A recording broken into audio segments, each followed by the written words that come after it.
মামা station road.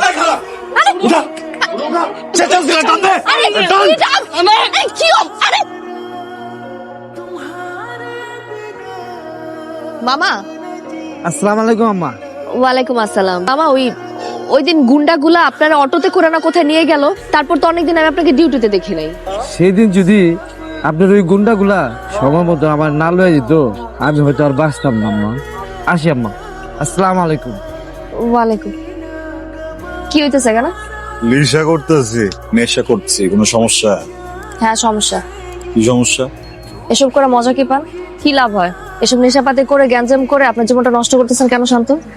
আপনার কি? মহল্লার মানুষজন আপনাকে নিয়ে আজে বাজে কথা বলে, আপনাকে ভয় পায় সবাই, এই জন্য সামনে এসে কথা বলতে পারে না। আপনার ভিতরে ভালো একটা মানুষ আছে, আমি দেখতে পাইছি বলে কথা বলতে আসছি। ওই ভালো মানুষটাকে নষ্ট করতেছে। আপনার ভিতরে ভালো মানুষটাকে বাঁচতে দেয়, এসব ভালো না। এটা ফেলেন।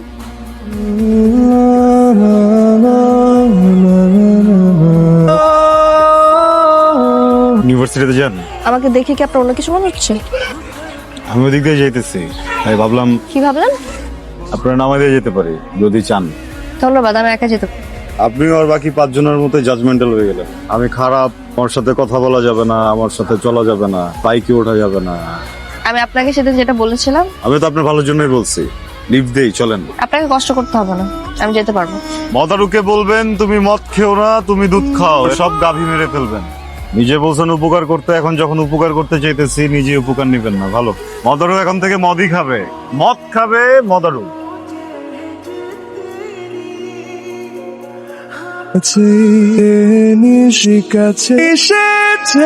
দোস্ত বাইরে যখন যাবি বাড়ি যা খাস। কেন, এখানে কি সমস্যা? বাসা না এটা। শুক্রে 8 দিন হয়েছে, তুমি খুব ভালো হয়ে গেছো না? আয়া যখন তোমার ছাইরে যাইবো তখন এইটাই লাগবো, এটার কাছে আইতে হইব। আমার তো আগের মানুষটা নাই, বুঝছিস না, আমি তো পাল্টে গেছি। এইভাবে আর কতদিন? আমাদের সম্পর্কের একটা পরিণতি তো আছে, কি হবে একবার ভেবে দেখছো? তুমি আমার, আমি তোমার উপর আসক্ত। আমার বাসা থেকে প্রত্যেকদিন বিয়ের জন্য প্রেসার দিচ্ছে। আস্তে কি বলতেছো তুমি এসব? আমি আমার আগের জীবনের যত আসক্তি ছিল সব ছেড়ে আসছি না। কার জন্য ছাড়ছি? তোমার জন্য ছাড়ছি না। এসব আবেগী কথা না, জীবন চলে না শান্ত। তোমার একটা চাকরি লাগবে, তারপরে আমাদের সম্পর্কটা আমরা সুন্দরভাবে সামনে আগাতে পারবো। যদি না হয় তাহলে তুমি আমাকে হারাবো। এই, আমি কি বলছি একবারও আমি চাকরি করব না? চাকরি করতে হলে বলবা চাকরি করো, হারাবো কি?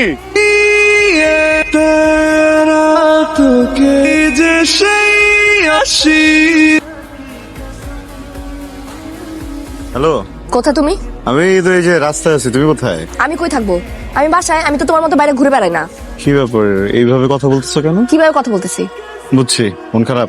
তুমি যদি চাকরিটা জোগাড় করতে পারতা, এরকম পরিস্থিতির শিকার হইতে হয় না আমার। আমি চেষ্টা করতেছি তো, বুঝছো না? আমাকে পাত্রপক্ষ আজকে আবার দেখতে আসতেছে। আমার না ভাল লাগে না এইভাবে এক এক দিন এক এক মানুষের সামনে সংসারে বসে থাকতে। দেখছো, তুমিও কিন্তু মানে আমার উপরে আসক্ত হয়ে গেছো। বলো না হলে কিন্তু ছেলের সাথে বিয়ে করে চলে যাইতা। ভালো হয়েছে না ব্যাপারটা? একটু সিরিয়াস হও প্লিজ। শান্ত, আমি এই জন্য মন খারাপ করি না যে তোমার চাকরিটা হচ্ছে না। আমার এই জন্য মন খারাপ কারণ তুমি ট্রাই করতেছো না। তোমার মধ্যে কোনো এফোর্ট আমি দেখি না, কিছুই করতেছো না। হাত দাও। এখানে পরিচিত মানুষ দেখতে পারে। তো তোমার জন্য মুখে বলো। করতে পারো না? Joining letter? চাকরি হয়েছে তোমার আগে বলো নাই কেন আমাকে? চাকরি হয়ে গেছে, চাকরি হয়ে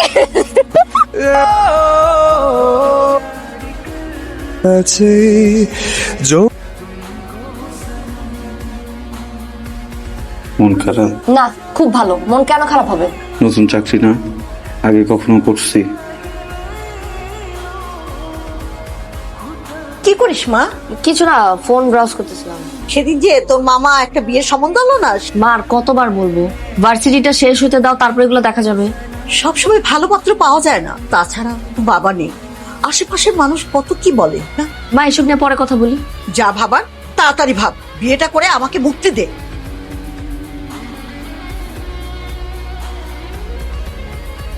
শান্ত, আমার ভার্সিটি শেষ। গুড। আমার বাসা থেকে বিয়ের প্রেশার দিচ্ছে, আমি তোমার সাথে লুকায় দেখা করতে পারবো না। তুমি যদি আমাকে ভালোবাসো তাহলে প্লিজ বাসা বিয়ের প্রস্তাবটা পাঠাও। আদুরে হয়তো ফ্যামিলিতে কথা বলবো, ক্যারিয়ারটা গোছাইতেছি না, ক্যারিয়ারটা একটু গোছাইতে হবে। মাঝে যদি আমি হঠাৎ করে এখন বিয়ে নিয়ে ভাবি, ফল করবো, ফোকাস করতে পারবো। আমি কথা বলবো, তার আগে তুমি একটু কথা বলো, একটু ওদেরকে বুঝাও, একটু টাইম ম্যানেজ করো প্লিজ। তুমি আসলে সময়ের স্রোতে আসক্ত একজন মানুষ। তোমার লাইফে যখন যেটা আসে সেটাতে আসক্ত হয়ে যায়, আর বাকি সব অর্থহীন হয়ে যায় তোমার কাছে। আদুরি প্লিজ একটু বোঝার চেষ্টা করো। কি বুঝবো আমি? টাকা পয়সা ক্যারিয়ার এগুলো সবকিছু হয়ে গেছে এখন তোমার কাছে, তাই না? আমার থেকেও বেশি ইম্পর্টেন্ট হয়ে গেছে। মানুষজনকে আর 10টা মানুষজন জব করতেছে, ফ্যামিলিকে সময় দিচ্ছে না। আমার কথা শুনবা না বলবা?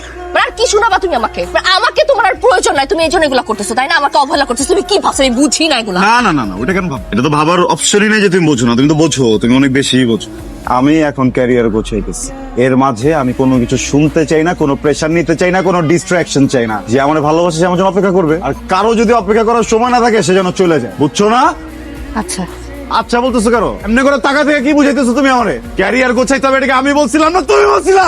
জীবন গোছাইতে হবে এটাকে আমি বলছিলাম না তুমি বলছিলা? একটার পর একটা চ্যালেঞ্জ দিয়ে দাও, করতে পারি না, এই চ্যালেঞ্জ দিয়ে দাও, এই চ্যালেঞ্জ করতে পারি না, এই চ্যালেঞ্জ দিয়ে দাও। এতগুলো চ্যালেঞ্জ কেমনে করবো আমি? টাকা ছাপানোর মেশিনে এত হচ্ছে কি টাকা ছাপে না, যত আমার চ্যালেঞ্জের মেশিনে আমার চ্যালেঞ্জ কমপ্লিট করতে হয় তোমার জন্য।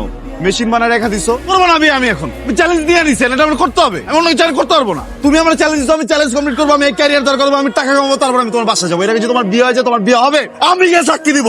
তোর আমি চিনি না, তোর বাপেরও তো আমি চিনি, তোর মারও তো আমি চিনি। আপনি যে যখনই বলবো আপনার মেয়ের বিয়ে করতে চাই, আমার ছোট করে দিব, আমি ছোট হইতে চাই না, আমি বড় হবো। এখন আমি আমার ক্যারিয়ারে বড় হবো, আমি সবকিছু সেট করবো, এমন একটা জায়গায় যাবো কারো বাপে যেন আমার আর ছোট না করতে পারে, কারো বাপে যেন আমার চ্যালেঞ্জ না দিতে পারে। আমি চ্যালেঞ্জ দিব, আমি বলবো এটা কর, আমি বলবো এটা কর। তুমি যা বলতেছো বুঝে বল। না না, আমি বুঝে বলছি, আমি পাগল তো, আমি পাগল না, পাগল উন্মাদ আমি বুঝতেছি না, সব তোমরা বোঝো। রিলেশনের শুরুতে বলো না কেন বিয়ে করবা?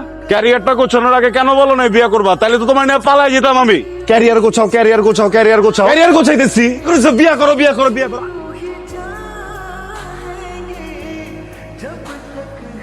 দেখো আদুরি, আমি খুবই সরি, আমি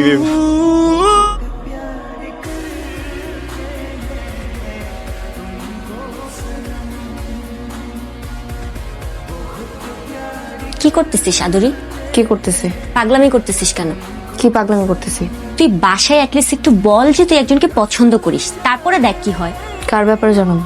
যে আমাদের সম্পর্কটাকে একদম ইম্পর্টেন্স দেয় না, আমাকে নিয়ে একদমই বদার্ড না, তার নিয়ে কথা বলবো? আরে আমরা সবাই জানি যে তুই শান্ত ভাইকে কতটুকু পছন্দ করিস, আর ভাইয়াও তোকে পছন্দ করে। সম্পর্কে সামান্য একটু খুনসুটি তো হইতেই পারে, এজন্য তুই একটা রাগের মাথায় ডিসিশন নিয়ে নিবি? তুই যেটা জানিস না সেটা নিয়ে কথা বলিস না। তুই তারপর একটু ভেবে দেখ। আমি ওর ব্যাপারে কোনো রকম কথা শুনতে চাচ্ছি না। কি রে, আর কতক্ষণ লাগবে? যে পাত্রপক্ষ বসে আছে, আয় তাতে চল। আরে আয় না, এই তুই আয়। হ্যালো, শান্ত ভাইয়া, একটা জরুরি কথা ছিল আপনার সাথে। কি হয়েছে? আদুরি বাসায় আসলে আজকে ওকে পাত্রপক্ষ দেখতে আসছে, ওরা আজকেই কাবিন করে ফেলতে চায়। রাগের মাথায় হ্যাঁ বলে দিবে। আপনি এক্ষুনি জলদি চলে আসুন।